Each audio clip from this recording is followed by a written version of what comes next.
안녕하십니까, J 앨범입니다. 오늘 또 6DQ5 트리오드 모드 싱글 앰프 자작 5일차를 시작하겠습니다. B 전원인데요. B 전원은 우리가 이렇게 전체 앰프 회로에서 주 공급 전원입니다. 그리고 B 전원이 있으면 C 전원이 있을 건데, 이 C 전원은 보통 여기 바이어스를 자기 바이어스로 쓸 수도 있지만, 이렇게 별도의 마이너스 전압을 공급해서 고정 바이어스로 사용할 수도 있습니다. 이것을 C 전원이라고 이렇게 이야기합니다. 그러면 A 전원도 있을 건데, 그것이 무엇일까요? A 전원은 진공관 라디오 초기에 건전지를 가지고 이 주요 공급 B 전원을 공급했습니다. 그래서 B 전원 이전에 건전지에 의한 전원을 A 전원이라고 이렇게 이야기를 했습니다. 우리가 사용하는 B 전원은 AC 150V를 공급해서 DC 300V 이상을 뽑아내는 승합 기능이 있는 회로입니다. 먼저 정류 회로에 대해서 살펴보면, 우리가 흔히 많이 사용하는 브릿지 정류 회로가 있죠. 4개의 정류 다이오드를 사용해서 전파 정류를 하는 방식, 그리고 잘 사용하진 않는데 다이오드 하나만 가지고 반파 정류를 하는 방식, 그리고 양파 정류라고 이렇게 이야기도 합니다. 트랜스의 출력이 이렇게 양파로 나오는 이 탭이 있습니다. 여기에 다이오드 2개를 연결해서 전파 정류를 해내는 방식입니다. 이 방식은 진공관 오디오에서 정류관을 사용할 때 많이 사용합니다. 이유는 일단 정류관 2개만 사용해도 되거든요. 브릿지 정류를 사용하게 되면 정류관 4개를 사용해야 됩니다. 정류관은 또한 이 히트의 전류를 공급해야 되기 때문에 4개를 사용하면 히트에 공급해야 되는 그 전원이 상당히 이제 부피가 커지게 됩니다. 그래서 가급적 정류관 수를 줄이는 게 좋은데, 전파 정류가 진공관에서는 가장 효율적이죠.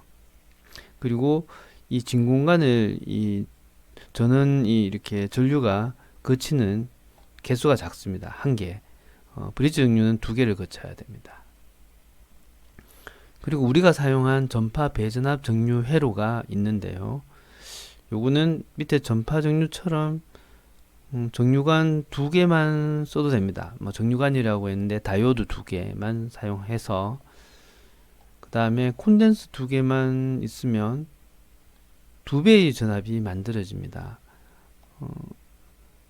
왼쪽은 좀 이해를 할 때 좀 잠시 미뤄두고, 오른쪽 콘덴스 2개가 이제 연결된 걸 보면 건전지 2개가 직렬로 연결된 것과 같습니다.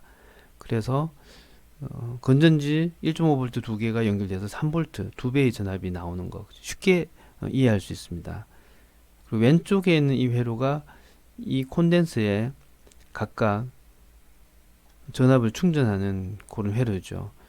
이게 위상이 이렇게 바뀌기 때문에, 위상이 바뀔 때마다 번갈아 가면서 위에 한번 충전하고 밑에 한번 충전하고 이렇게 교대로 충전하면서 배전압을 만들어냅니다.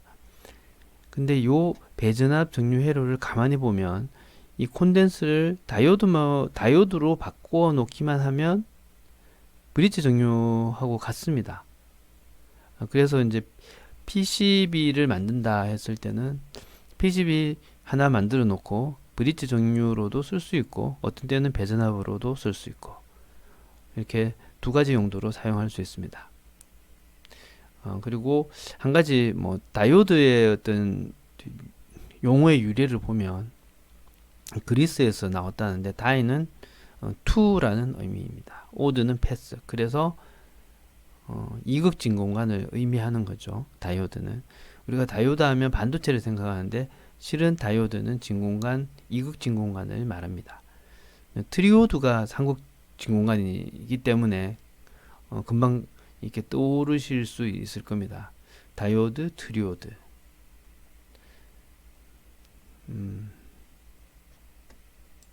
다시 우리가 사용할 전원 회로로 돌아와서 AC 150V를 공급하게 되면 5옴 그 저항을 거치게 됩니다. 이거는 돌입 전류 방지 저항인데요.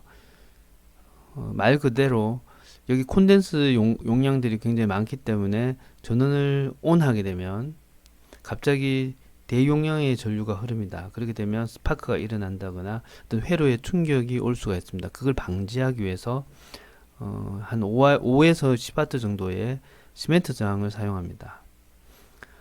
그리고 배전압 회로를 거쳐서 정류된 그 전류는 이 저항과 콘덴스를 거쳐서 평활을 거치게 됩니다. 여기 사용된 저항이 산화금속 피막 저항을 사용했는데 100옴 2W짜리 3개를 병렬로 연결해서 33옴을 만들었습니다. 이렇게 저항을 여러 개 사용한 목적은 한 개의 저항을 사용하는 것보다 여러 개의 저항을 사용하는 것이 방열 효과가 좀 높다고 봤기 때문에, 그리고 시멘트 저항도 괜찮지만은 그래도 산화금속 피막 저항이 좀 정밀도가 높기 때문에 산화금속 피막 저항은 3W 이상이 잘 안 나오지 않습니다. 그래서 이렇게 여러 개 병렬로 해서 용량을 만들어서 이렇게 정류회로를 만들었습니다.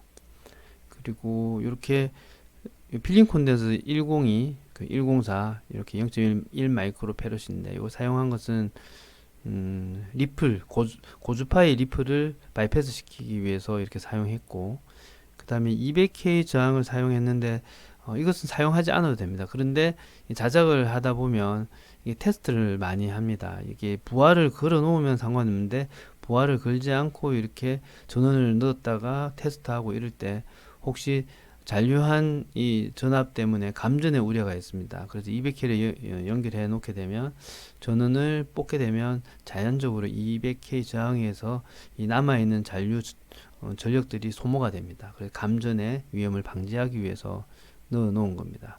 회로가 완벽하다고 생각했을 때 이것을 제거하는 것도 좋은 방법입니다.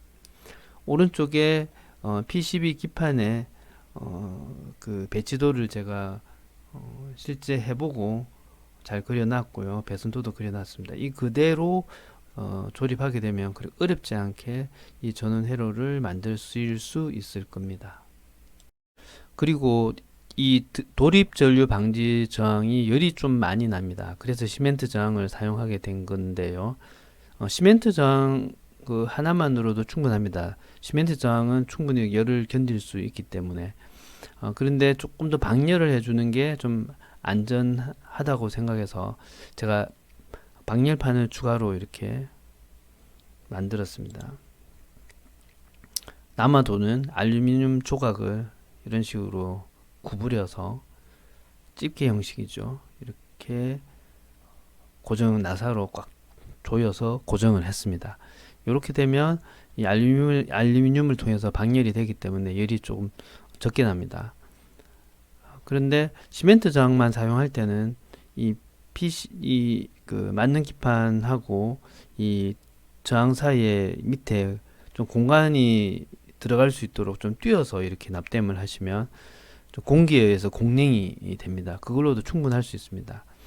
또는 메탈 저항을 좀 쓰기도 합니다. 메탈 저항이 사실은 이 시멘트 저항에 알루미늄으로 이렇게 방열판을 씌워 놓은 정도밖에 안 됩니다. 시멘트 저항하고 궁극적으로는 같습니다. 가격만 조금 더 비싼 거죠. 이렇게 제가 완성한 모습이고요. 앞면 뒷면.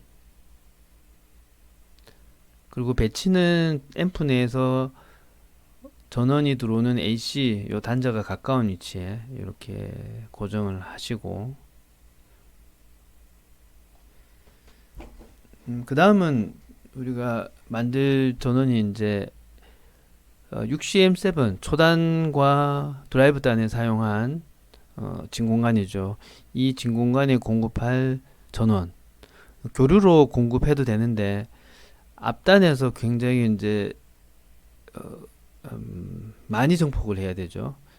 그렇기 때문에 정폭률이 큰 그 회로이기 때문에 이 교류로 하게 되면 교류에 있는 그 리플들이 증폭돼서 이 잡음의 원인이 됩니다. 그래서 요번에는 정유해서 직유로 히트를 점화해 보도록 하겠습니다. 브릿지 정유를 사용합니다. 그리고 콘덴스는 1000마이크로 정도 사용하시면은 AC 7.2V의 2A의 용량으로 교류를 공급했을 때 6.2에서 6.3V 정도 만드실 수 있습니다. 근데 이거는 상황에 따라서 달라집니다. 그래서 이 콘덴스의 용량과 이 중간에 이 저항이 있는데 이런 것들을 미세하게 조정해서 전압을 조정해야 됩니다. 이건 뭐 아날로그이기 때문에 어쩔 수 없습니다. 이게 앞에 정전압 회로를 사용해도 되는데 제가 정전압 회로를 사용해 보니까 그 정전압 IC에서 상당히 열이 많이 납니다. 그리고 이렇게 했을 때와 정전압 IC를 사용했을 때 그 리플에 의한 잡음 영향도가 뭐 거의 같았습니다. 그러니까 이렇게만 정류해도 리플을 많이 차단할 수 있다. 거의 없다. 그렇게 해서 이 회로를 사용하게 되었습니다. 이렇게 PCB를 크게 만들 필요도 없습니다. 작게 이렇게 만들어서 7.2V 탭에서 뽑아서 이렇게 교류선은 항상 꼬아줘야 됩니다. 그래서 상하 위상이 이렇게 상쇄되어 가지고 이 주변에 혹시 신호선이나 이런 부분에 영향을 가지 않도록 그렇게 해 주셔야 됩니다.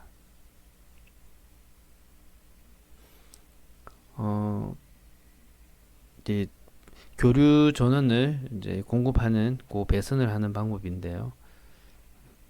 항상 교류선은 꼬아줘야 됩니다. 많이 꼬을수록 좋습니다. 그리고 이 스테인리스 파이프를 제가 사용했는데 이걸 나중에 으스를 다 시킬 거거든요.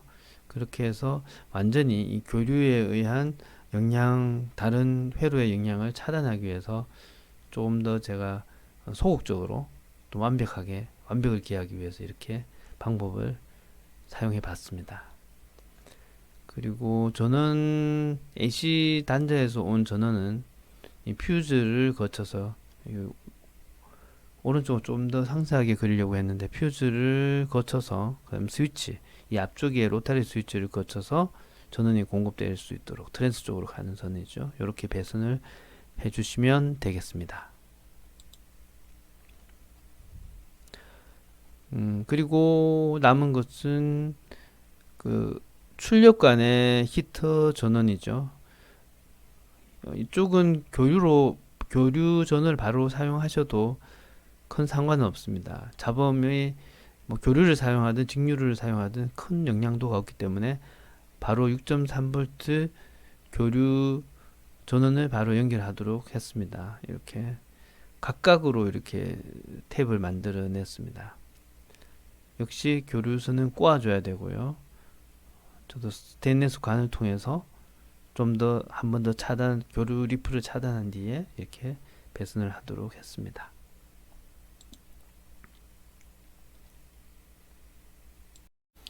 이 부분은 제가 다 만들어 놓고 그래도 교류 리플이 많이 없기는 했는데 아주 미세한 교류 리플 잡음이 있었습니다. 그래서 그걸 찾기 위해서 상당히 제가 고민을 많이 하다가 그래서 이제 알아내게 된 건데 저는 앞서서 이 히트의 브릿지 정류를 통해서 공급을 했기 때문에 리플에 대해서는 이제 안전하다고 생각했습니다. 그런데 그렇지 않았습니다.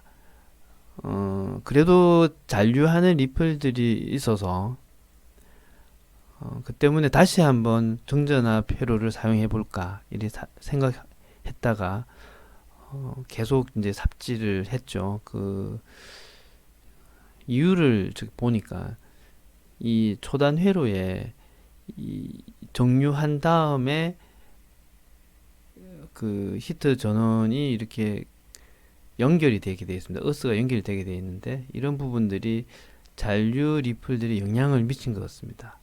그래서 완전히 이제 이 PCB 쪽하고 히트의 전원하고는 차단을 시키도록 PCB 패턴들을 전부 다 이렇게 절단을 했습니다. 이 칼로 이렇게 절단을 하고요.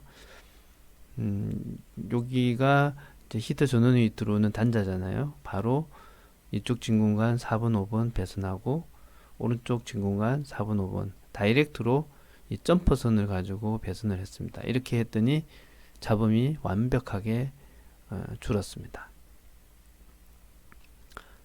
전체 배선한 모습이고요. 그 다음에 이건 별거는 아닌데 이 정류하고 난 다음에 고전압이 아웃풋으로 이렇게 아웃풋 단자로 나오게 되는데 이 두 단자가 단락이 될 수도 있으니까 절연물을 중간에 넣어서 순간접착제로 좀 붙였습니다. 그렇게 해주는 게 좋겠다라는 방법이고요. 그 다음에 이 전은 정류된 고전압이 바로 이렇게 이제 회로 쪽으로 공급하는 것보다는 단자대를 하나 만들어서 4개의 핀입니다. 4개의 핀이 있는데 두 단자 쪽에 플러스 마이너스를 연결하고 한 번 더 콘덴스로 리플을 제거한 뒤에 그리고 필름 콘덴스로 또 한 번 더 이제 병렬 연결했죠. 교류도 제거하고 그 다음에 요 2.7K는 여기서 바로 공급되는 거는 출력단 비전압이고요. 그 다음에 2.7K를 거쳐서 약간 전압이 다운된 것은 초단 회로 쪽으로 비전압이 공급되게 됩니다. 이렇게 해서 우리 5번째 날 자작은 다 마쳤습니다. 다음은 6번째 날 자작을 하게 될 건데요. 지금까지보다 이제 배선입니다. 배선이라서 조금 복잡고 어려울 수도 있으니까 좀 쉬었다가 그렇게 하도록 하겠습니다. 수고하셨습니다.